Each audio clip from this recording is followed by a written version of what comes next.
आजकल का चर्चित गीत बड़ा जोर से चलत है मार्केट में। राम केवल जी साहजा करो देखो कोनो दुल्ही को नवे नवे शादी होई बा अपना ससुराल आई बिया आ ससुराल से जब नहीं हर गई बड़ा खुश मिजाज में एकदम हंसतिया एकदम बैठल बिया ओकर सखी आके कहत तारी का हो सखी देखा तारी बड़ा कैसा नाच एकदम हंसत तारी खुश मिजाज में बाड़ी एकदम गदगद बाड़ी वो सखी बतावे का कि हम तो तार गई हो सुमर तार कैसी हो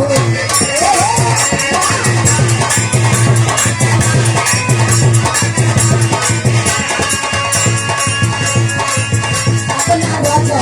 प्यार में तो तार गई हो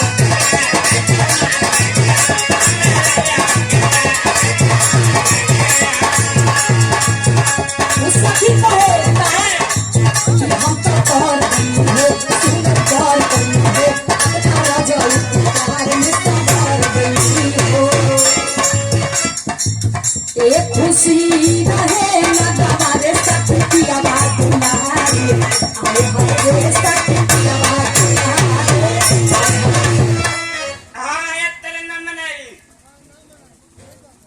तब कैसे मनाई देखा तो हम लोग तो मना मोहन बा आज जितना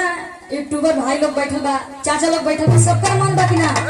सबका भरपूर मन बा।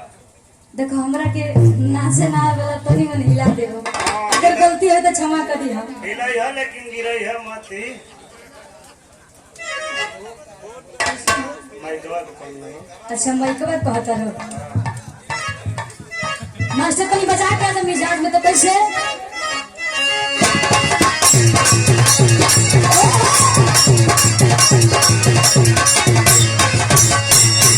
उस सखी कहेगा कि हम तो तार गई हो सुना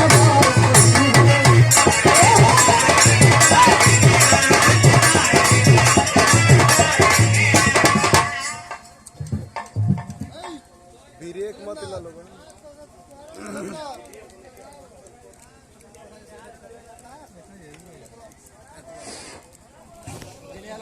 और ये देखिए परम आदरी मारे गैस बन जाए लाख साहब के गैस बन जाए लड़के देर खाई बता हम तनी अगर खाई सुपन भगत राहुल भैया की ओर से बहुत ही प्यारा पुरस्कार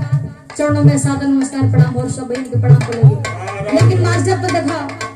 तो हर ध्यान किधर हो आपका ध्यान किधर है कलाकार इधर है बजा के मिजाज में